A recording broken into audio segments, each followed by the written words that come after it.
चलो दोस्तों, तो इस वीडियो में हम ये समझेंगे कि जो भी हम टैक्स पे करते हैं गवर्नमेंट को, वो एक आम जनता जो मिडिल क्लास से है,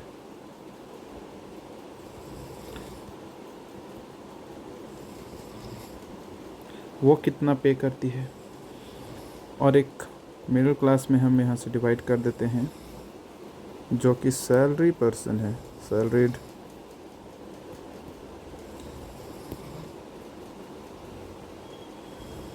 वो कितना पे करती है। जो ठेले का दुकान लगाते हैं वेंडर लोग, स्मॉल वेंडर, वो कितना कमाते हैं। और फिर यहाँ से इस तरफ चले आएंगे, जो अपर क्लास हैं, वो अपने बिजनेस से गवर्नमेंट को कितना टैक्स पे कर रही है। चलिए इसको समझते हैं। तो जहाँ तक बात रही सैलरीड पर्सन की, राइट, ये लोग लेट्स से एक अमाउंट कमाते हैं 1 लाख रुपया पर मंथ, या फिर मान लीजिए कि 20 लाख का इनका पैकेज है।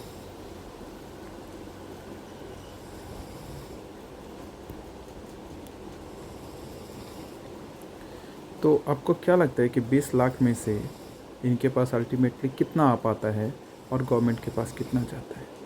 Let's try to understand that part. Okay, so आपको टैक्स स्लैब के बारे में अगर थोड़ा सा जानकारी होगा, देन यू मे नो कि 12 लाख से ऊपर जो भी अमाउंट है उस पर आपको फिर आपका इनकम अगर 15 लाख है, then you will have to pay from beginning, which will start 5%, 10%, 15%, 20%, 25%। So ये ऐसा 3-3 लाख के स्लैब्स में जाते हैं। ठीक है, तो इसमें अगर मान लो कि लेट्स सपोज कि यू पे एक्स अमाउंट ऑलरेडी, इसमें से आपका 3 लाख रुपया अगर चला जाता है, सपोज करो, suppose you are already paying 3 lakh directly from the income. क्या लगता है कि अभी आपने ऑलरेडी अगर 3 लाख ऑलरेडी पे किया है गवर्नमेंट को, तो इसके बाद आपके इनकम पे गवर्नमेंट चार्जेस नहीं लगाएंगे? नहीं, बिल्कुल। इसके बाद अगर हम जैसे ही आगे बढ़ते हैं, you will see you are paying different taxes, like you will pay GST, whatever amount. Let's say आपने 17 लाख सेव किया यहाँ पे, 17 लाख में से यू विल हैव टू पे GST on everything that you purchase. Everything means everything, जो भी आप खरीदोगे सब चीज़ पे पेमेंट करना होगा आपको tax. And this varies from 3% to 18% और इवन मोर, राइट। तो यहाँ पे फिर आप मान लो कि मैं कुछ सामान खरीदने जा रहा हूँ, एक जस्ट इमेजिन कि मैं एक 17 लाख का गाड़ी खरीदने जा रहा हूँ, where you will have to pay 18% tax again. तो आपको अल्टीमेटली फिर से गवर्नमेंट यहाँ से 18% इसका भी खा गया, राइट। तो ऑलमोस्ट ये 3 to 3.5 लाख अगेन आपका चला गया, फिर से गवर्नमेंट आपकी यहाँ पे खा गई। तो ये जो अमाउंट है, आपने ऑलरेडी 20 लाख अगर आप कमा रहे थे, तो इसमें से आपको 5-6 लाख रुपया ऑलरेडी गवर्नमेंट के पास जा चुका है। मान लीजिए अगर इसमें से आप चाहते हैं कि थोड़ा सा अमाउंट और सेव करके, या फिर कुछ आप लोन ले लेते हैं, वहाँ पे EMI भरते हैं, EMI भर रहे हैं, उस पर इंटरेस्ट जो भर रहे हैं, इंटरेस्ट के ऊपर भी GST लगाएंगे ये लोग। तो समझ रहे हैं आप, ये एक जो सैलरीड पर्सन है उसके लिए कितना कॉम्प्लिकेटेड सिस्टम है ये। Overall it is too complicated, right. हर जगह आपको चार्जेस काटेगा, यहाँ भी काट रहा है, वहाँ भी काट रहा है। Let's understand the journey of जो भी एक बड़ा बिजनेसमैन,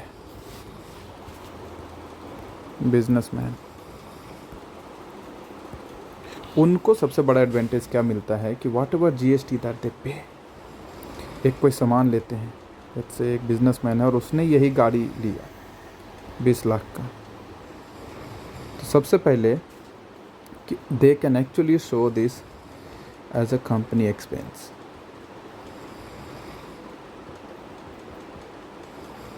कंपनी एक्सपेंस में दिखा करके गाड़ी, और ये व्हीकल अपने कंपनी के नाम पे भी ले सकते हैं, जिसमें से उनका जीएसटी जो है 18% वो रिफंड हो जाएगा।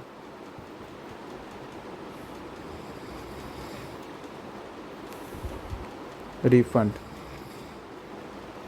तो दोस्तों देख रहे हैं आप यहाँ पे 18% जो था ये रिफ़ंड हो चुका है, और ये जो है वो कंपनी एक्सपेंस में। तो मान लीजिए कि 50 लाख उनका रेवेन्यू हुआ कंपनी का, जिसमें से 20 लाख का उन्होंने गाड़ी लिया। ओके, 20 लाख ही बात करते हैं। 20 लाख का रेवेन्यू हुआ। जैसे वहाँ पे आप सैलरीड पर्सन में उनका सैलरी देख रहे थे 20 लाख एक साल में। एक दूसरे बिजनेसमैन ने 20 लाख रुपया कंपनी से, और कंपनी में उसने दिखा दिया कि भाई मेरा ये 20 लाख का एक्सपेंस हो गया एक गाड़ी ख़रीदने के लिए।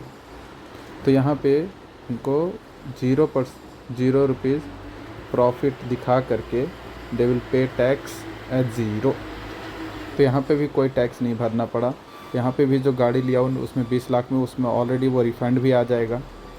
तो आप देख रहे हैं कि जो भी 18% होगा वो कम से कम 3 to 3.5 लाख के करीब होगा, राइट।